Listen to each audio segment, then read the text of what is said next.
Good morning. Welcome to the Unitarian Society of Germantown. My name is Susan Rizak, and my pronouns are she, her. We are a Unitarian Universalist congregation, united in a common purpose to make love real in our lives and in the world. We are diverse in our beliefs, atheists and agnostic, believers and seekers. And we welcome you here, no matter your race, your class, your gender identity, your sexual orientation, your family structure, your job, or your health. Here we know that no matter our differences, we are connected by the interdependent web of life. Whether this is your first, fifth, or 15th visit, we invite you to introduce yourself to someone at the welcome table, and they would be happy to answer any questions you have about this congregation or Unitarian Universalism. Please complete a visitor form and join us for fellowship and coffee in the dining room and upstairs in the assembly room following service. As we work to widen our access to our community, please note that there are large print orders of service and hymnals at the front of the sanctuary, and listening assist devices can be picked up from the sound desk. We have an elevator for those who need assistance going up and down. Just ask an usher where to find it. It's a little hidden. Gender-neutral restrooms can be found at the bottom of the stairs in the back of the sanctuary, and gendered restrooms are through this door to my right and down the hall. Use whichever feels right for you. And lastly, longtime members, this applies to you too. As our community grows, please wear your name tags. It helps us greet one another warmly and genuinely. For our announcements today, please refer to the order of service for where your meeting might be after service. As we find ourselves stretching our building to capacity, space assignments are shifting. This is a good problem to have. For those who are new or interested in learning more about membership in this community, we invite you to join Reverend Hannah and a few of the welcoming team for a meet and greet with the minister being held today at 12:15 upstairs in the Dascom room. For those who are on the trenches of parenting and want community and values-based support, we invite you to join the parenting group in Sullivan, rooms 1 and 2, to connect with other parents and kids of youth. That's also at 12:15. Lastly, please pencil in 2 events coming up this week. One is this Friday. We'll be offering our TGIF programming from 5:30 to 8, yes, for parents to drop off kids for dinner, crafts, and movie time, supervised by a multi-generational team. And 2, the Sexton's Ball, DJ'd by our very own Mike Rogers, will take place here next Saturday at 6:30. Come and dance. And now, as we deepen into worship, I ask that you silence your cell phones and allow yourself to be present in this hour. But please don't silence your children. Their sounds are welcome here.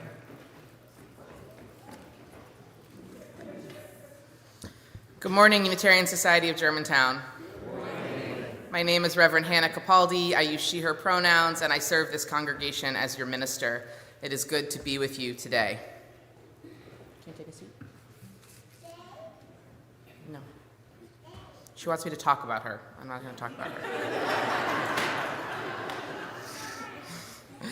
Our call to worship today comes from the Reverend Gretchen Haley. We carry our hearts through the door, tucked or tender, bold or bursting. We bring them here with us, set ourselves down into this circle with our hearts still beating, curious, craving. Some beaming with life, joy, gratitude, others hanging heavy with grief and anger and regret. Whatever the pull, they are ours. These hearts, shaped by the stories of our lives, these comings and goings, these losses and victories, the way we keep trying to make sense of it all. Whatever the shape of your heart, it is welcome here.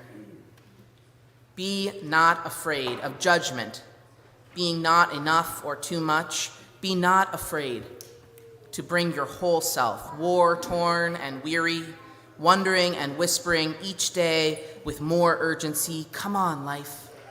Come on. We need more for all of us abundantly. Come, let us worship together.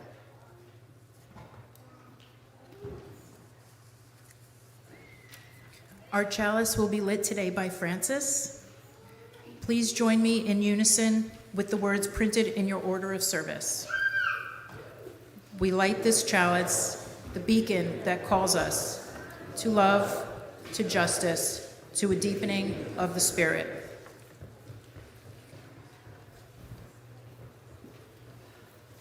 And please rise in body or in spirit for our first hymn, 352, in the hardback hymnal, Find a Stillness.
Good morning, everyone.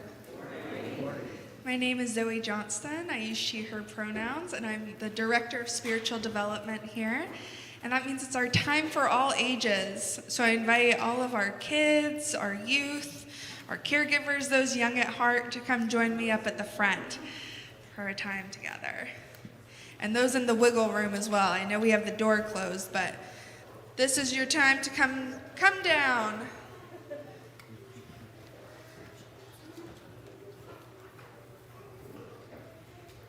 And we'll give them a minute to come from the way back in the wiggle room.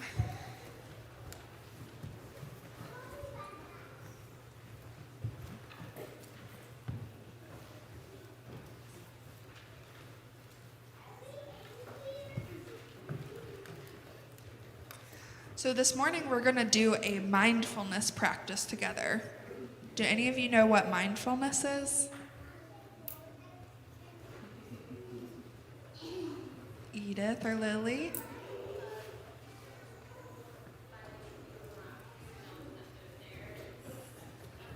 Minding the things around you, knowing that they're there and respecting them. And people. I think that's a good way to put it. Any other thoughts about what mindfulness is? Okay. So mindfulness, I think Lily did a good job of describing it. So mindfulness is paying attention to our thoughts. And not just paying attention, but being kind and patient with ourselves as we notice our own thoughts, and especially our thoughts in the present moment, not being in the future or in the past, and just being right here with our own thoughts, with kindness and patience. So we're going to do a practice together to help us tune those muscles that help us lean into mindfulness. Okay, so I want everybody to get very comfortable in your seat as much as you can. For those of us sitting on the floor, maybe cross your legs or stretch them out. Find the way that you like to be comfy. And we're going to take 3 deep breaths together. Go at your own pace. But pay attention to the inhale and the exhale and the inhale again. And exhale. And you can either close your eyes if it helps you to imagine things, or just imagine it. But I want you to draw a castle in your mind. Think about, does your castle have a moat? Does it have towers? Does it have a dragon? What color is your castle? Red and purple. What flag does it have? What's inside the castle? Are there people? What are those people doing in the castle? And let's take a minute just to take another deep breath in and out and think about that castle in your mind. Now go inside your castle. What do you see? Wander through the rooms. Notice the shapes and the smells in each room. I see a basketball. Is that? So all of our castles have different things inside them, and it's our imagination that creates them. And the thing about mindfulness is that we're trying to be present with our thoughts. So if you start to think of something else other than your castle, we're going to be gentle with ourselves and patient. And take a deep breath and blow out the air, and then bring your thoughts back to the castle. That was a good deep breath, Pete. Do you feel like you know your castles pretty well now? Do you know your castles pretty well? Yeah. I love that. So I think I hear some interesting castle layouts. But this is a thing that you can return to at any point. There's always more of the castle to explore, always more rooms to create, always more details to find, and you can always keep exploring this castle. There are always things to discover and to bring you back into the present moment in your thoughts. So let's take one more deep breath together.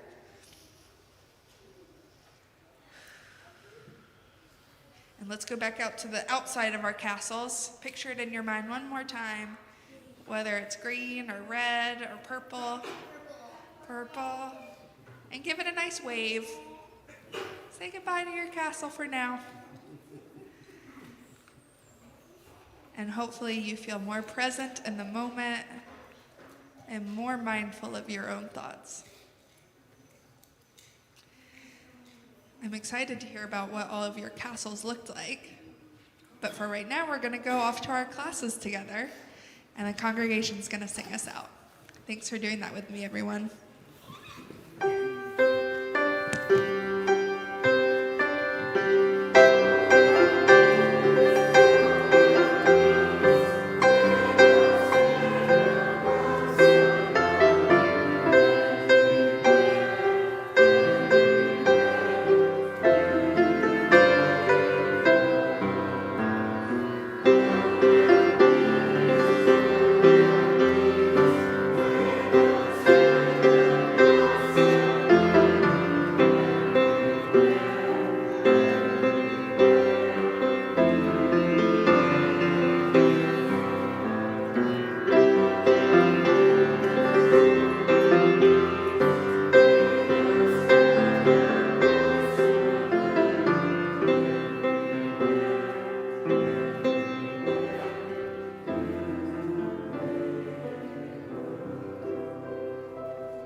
I have a highly sensitive and astute niece who, at the early age of 4, observed that Dory, the fish in Finding Nemo, reminded her of me. I've never felt so seen. What is it that she recognized and that touched me so deeply? I don't speak whale, and I'm not a particularly good swimmer. Maybe for my niece, it was mostly the silliness. I do love to laugh. But I think she sensed something else too, something deeper. In case you aren't familiar with Finding Nemo, Dory is a blue tangfish who's in search of her family. An effort that is complicated by the fact that Dory suffers from short-term memory loss. Suffers indicating a presumed condition of affliction. But as the story unfolds, we learn Dory's strength of character and how richly she experiences her every moment, forging her path with an open heart, her mind free of the clutter of facts, biases, and fears that can often be an obstruction to our lavishing in the beauty and possibilities before us. Ultimately, Dory's silliness brings wonderful outcomes to herself and those around her. I do not have short-term memory loss by clinical definition, but you do not want me on your team at trivia night.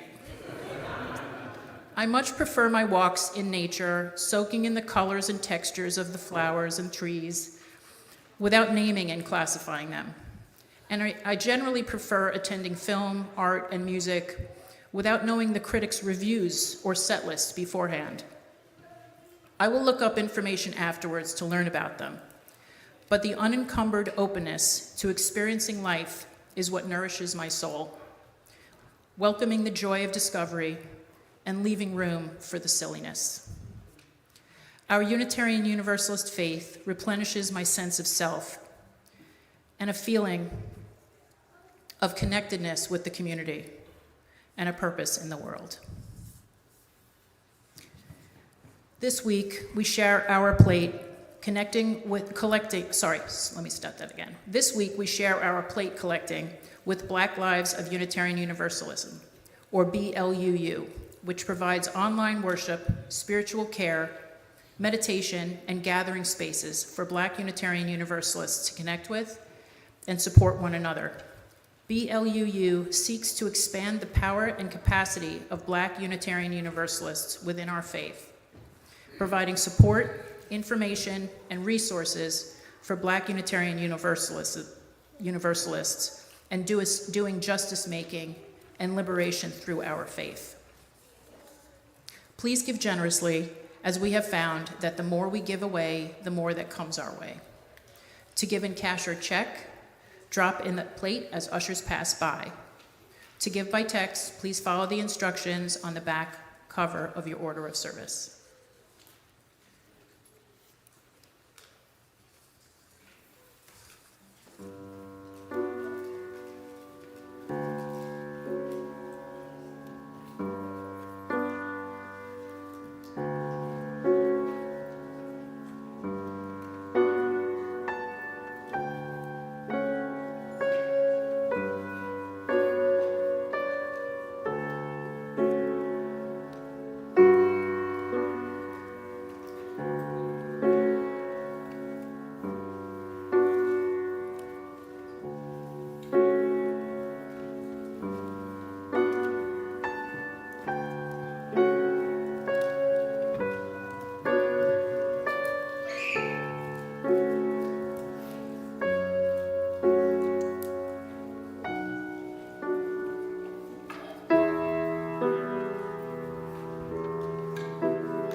I invite you into a posture of prayer or meditation.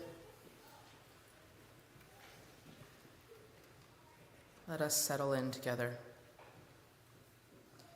Spirit of life, love that calls us to love, care that calls us to care, presence that calls us into presence.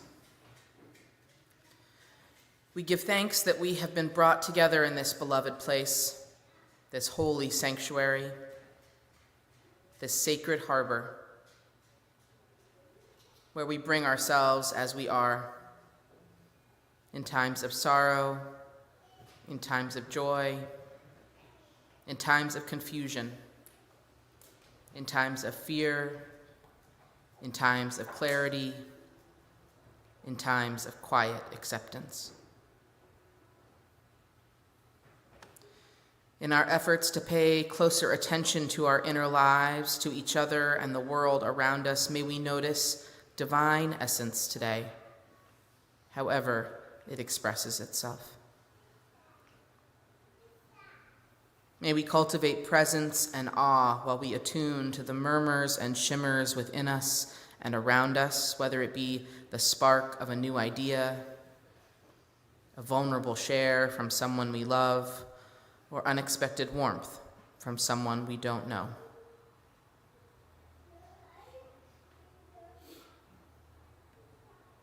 May we continue to attune to what Reverend Howard Thurman calls the sound of the genuine within ourselves. May we become quiet enough and still enough to notice the call deep within us that lures us toward what matters most. This call that lures us toward freedom and purpose. We ask for guidance and space and time to do just that, so we can lead the lives we feel most called to live. Today we remember the people who have paid close attention to us in our lives. These people have loved us into being through the way they witnessed us. The way they attuned to us both strengthened us and transformed us. There may be only one person we think of who has done this for us throughout our lives. We give thanks for them today. We say, thank you for witnessing me. Thank you for paying close attention to the stirrings in my heart. We consider someone who may want to be witnessed by us. Perhaps this is someone we haven't been able to make time for, or someone we love who dearly wants our attention. May we find a way to say, I'm here with you. I'm paying close attention to the stirrings in your heart. May we continue to cultivate the practice of paying close attention so that more people feel lovingly held in our hurting world. May we meet this moment and all the moments ahead with spaciousness and presence. May we deeply and lovingly witness the person in front of us, beside us, and within us. Amen.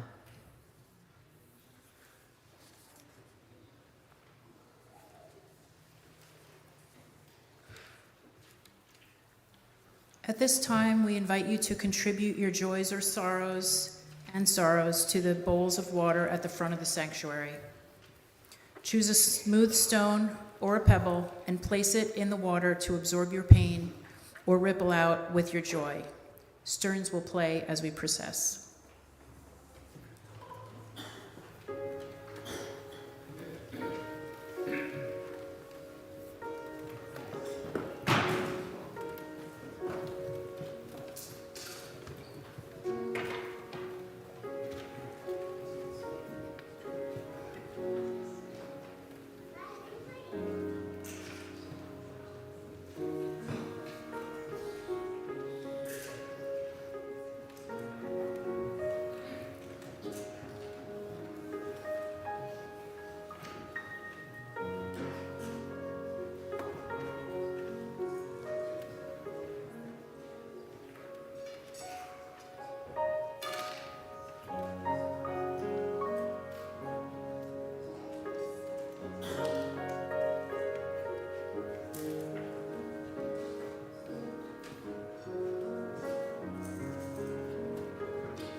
Reverend Hannah will place a pebble for Brene Graham during her upcoming hip replacement surgery. We lift her in prayer for a successful surgery and a full recovery, supported by meals provided from our caring team. Reverend Hannah will also place a pebble for Carolyn Cotton as she returns home to recuperate from a bout of AFib. May she rest knowing we are holding her with love. Finally, Reverend Hannah will place one smooth stone and one pebble into the water on behalf of all of those joining us online. Please remain seated and join in singing hymn number 123 in the hardback hymnal, Spirit of Life, after which Stearns will share the anthem, which will be an extended period of silence. Try to settle in.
Before I perform the anthem for you, I want to tell you just a little bit about it. In the early 1950s, composer John Cage became fascinated with the nature of sound and the act of listening, the doing of listening. He believed that music is not just something we create with an instrument or our voices, but something that is always happening all around us at any time if we pay attention. This piece that I'm about to perform for you is one of his most well-known works, and it's written in 3 movements. So you'll see me close and open the keyboard lid to mark each section, and I invite you to simply listen and notice what you hear.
For One Who is Exhausted, A Blessing by John O'Donohue.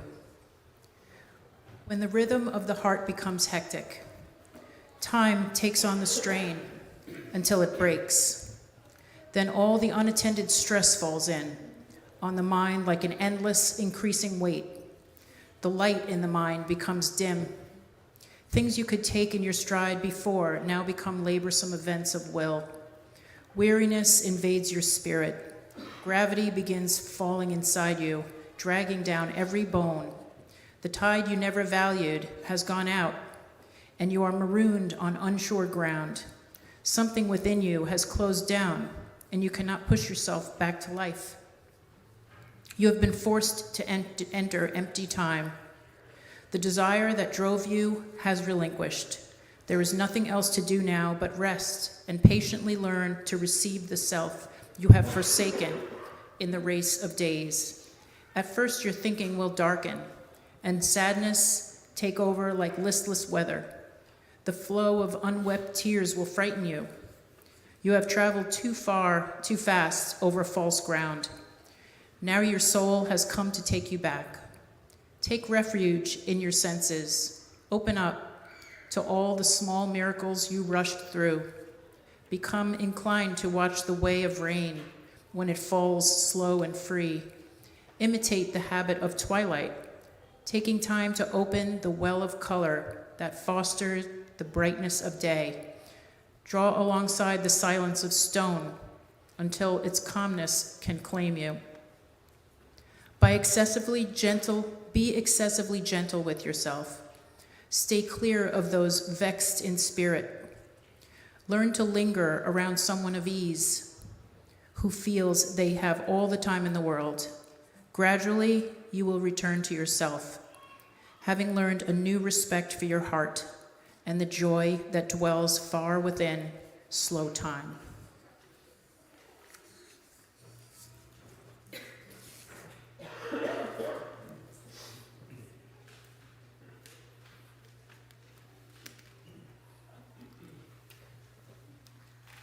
I was doing some pre-marriage counseling and consultation for two dear friends, Emily and Eli, a few years ago, and as we were drawing up designs for their wedding ceremony, I kept making reference to the soul.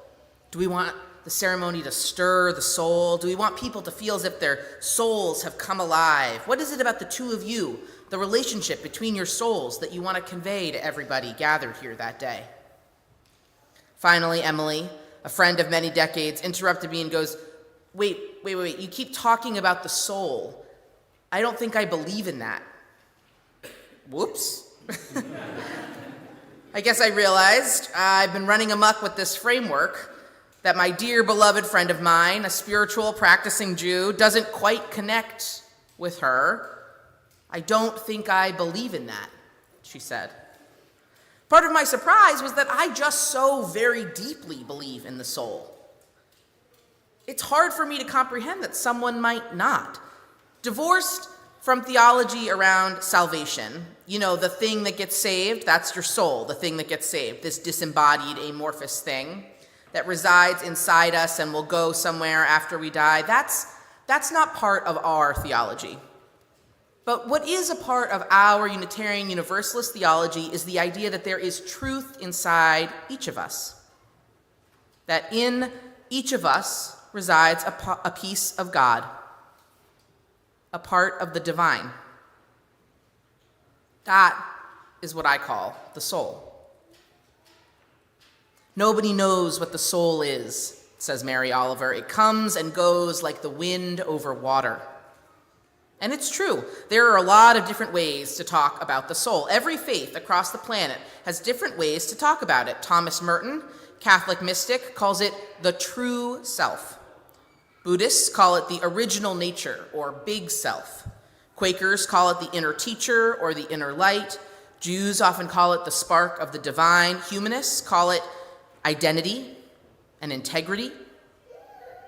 For us, Unitarian Universalists, we trace our understanding to the soul back to the words of William Channing, one of our Unitarian forefathers, who preached in 1828, "It seems that the soul in all its higher actions in original thought, in the creation of genius, in the soarings of imagination, in its love of beauty and grandeur, in its aspirations after a pure and unknown joy, and in the spirit of self-sacrifice and an enlightened devotion, has a character of infinity.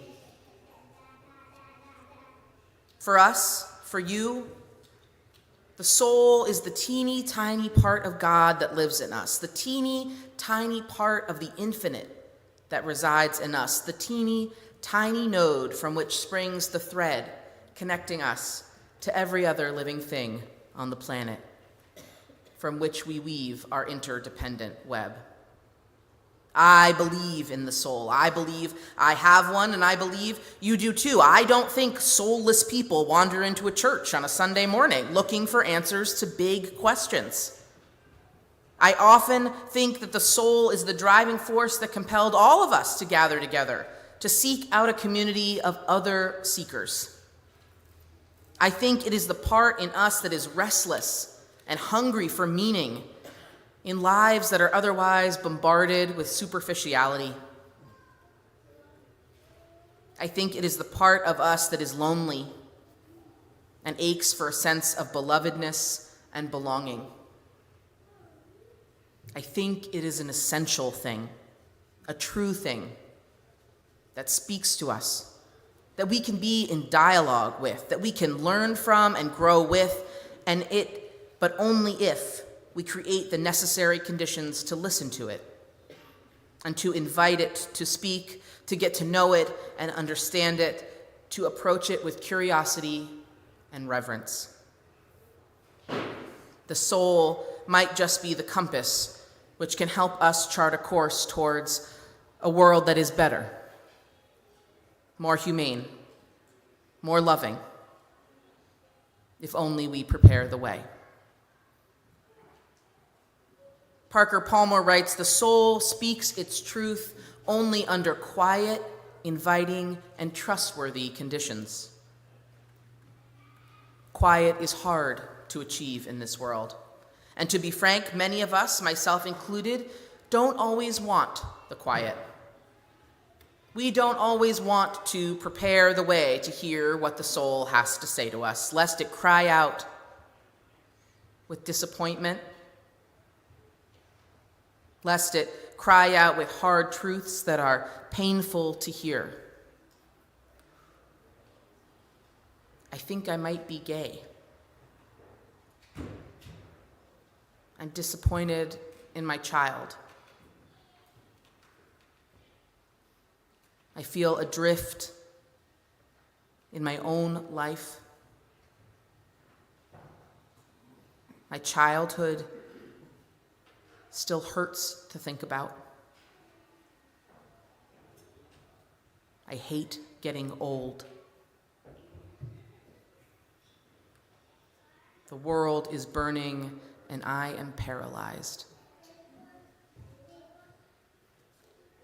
These are the truths we subconsciously avoid engaging with, the kind of truths that bubble up from a soulful place, that let us know that there is misalignment between how we are leading our lives and how the spark of the divine would like us to inhabit our days. And so, to protect ourselves from the upheaval, to shield ourselves from the potential fallout of these truths, we keep busy. We keep ourselves full and active and our lives humming with noise and distraction. And in fact, all of society reinforces this idea of staying so busy, staying so inundated with noise and stimulation that there isn't a chance. There isn't an opportunity to hear that dissonance, to hear those hard truths. Analyze cultural ethic towards forward momentum. It permeates my entire perspective, my discomfort.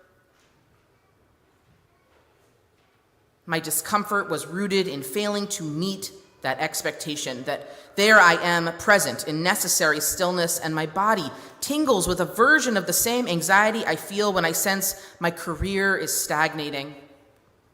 where I'm failing to become better in all the ways our society suggests we should. Miles per hour or milestones per lifetime, it all feels the same.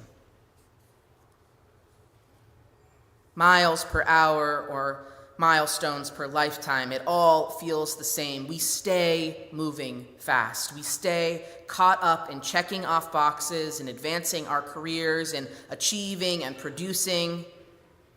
Susan shared the words of poet John O'Donohue. You have traveled too fast over false ground, and now your soul has come to take you back.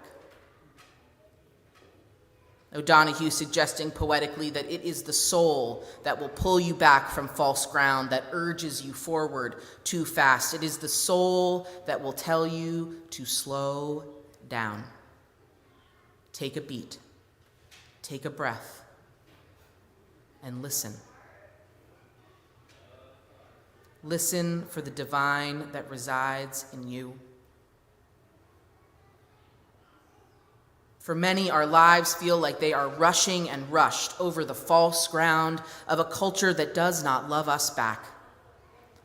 The false culture, the false ground, which tells us over and over to do more, consume more, never engage long enough to connect deeply.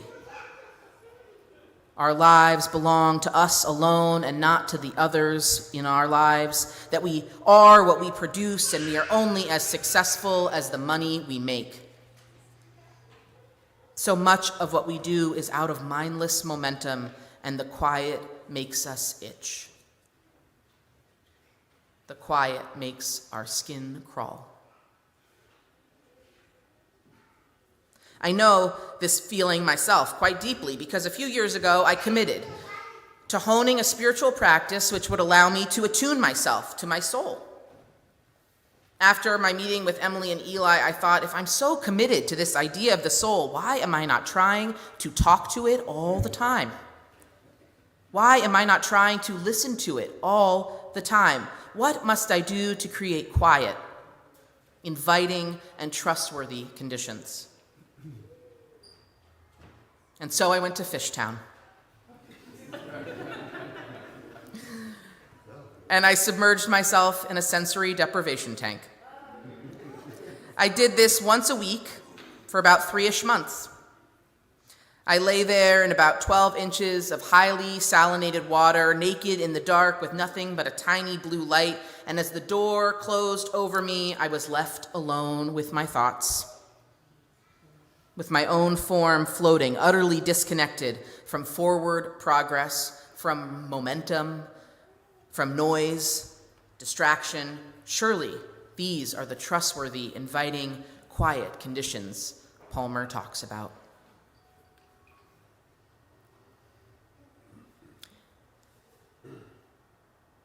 Here's the kicker, though. Over those 3-ish months, I had no deep, great breakthroughs. No deep, profound, seismic shifts in how I wanted to live my life or who I wanted to become. All it did was show me my own lack of practice space, my own lack of comfort with my own company. It made clear to me just how sacred silence is, because what was revealed to me wasn't earth-shattering or terrifying. It was uncomfortable, but it wasn't dangerous. The voice that came to me through the quiet and the dark and the floating universe of that tank, it was a familiar voice, my own, but not quite my own. A voice that invited me deeper into curiosity about myself, and then about those around me. I grew more compassionate, softer towards myself in the dark, floating there. And in the compassion that I unearthed for my own self, I found my compassion for others multiplied. That by listening to my own soul, I felt a deeper tug of reverence for others. I unlocked a new layer of understanding and patience with the rest of the world, that my disappointments and grievances with others were often a projection of my own disappointments and grievances with myself. That I could begin to heal and balance the scales of justice not by seeking it for myself, but by offering it to others.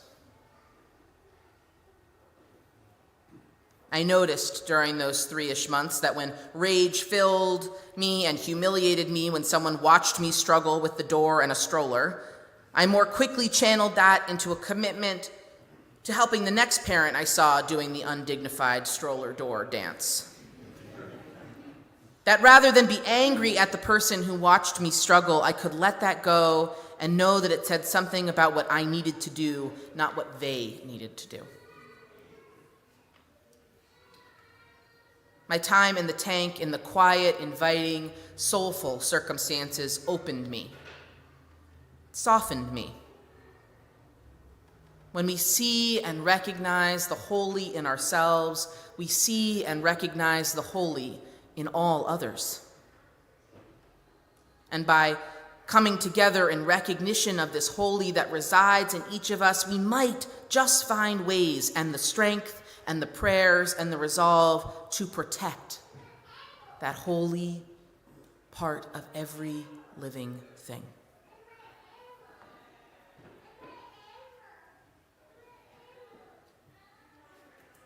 The minute that we hold in silence each week, the 4 minutes and 33 seconds we held today, let it be a taste of the divine that resides in you. Invite in the silence. Get curious about your soul. Be willing to see that it takes practice and discipline, and that here on Sunday mornings is a ready-made container for you to attune yourself to the soul, your soul, in all its higher actions, in its original thought and its creation of genius and soarings of imagination, in its love of beauty and grandeur, in its aspirations for a pure and unknown joy, in its spirit of self-sacrifice, and in its soulful, enlightened devotion. May this place, these people, this practice, help you to know the part of infinity that resides in you. May it be so, and amen. I invite you to join me in our final hymn, number 391, in the hardback hymnal.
As we extinguish our chalice, please join me in unison with the words printed in your order of service, followed by our sung response.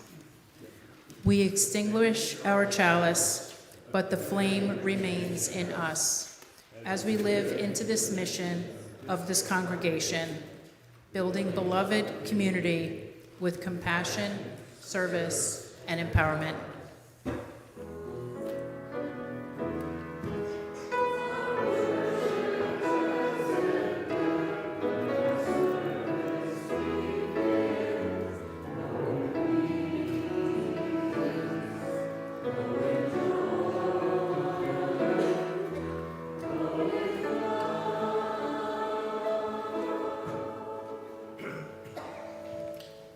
Go forth into your Sunday, into your week, and find the stillness.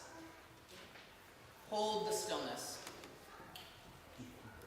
Let it call forth that part of you that is divine. Let it soften you. Let it help you recognize the divine in all and urge you towards action to protect.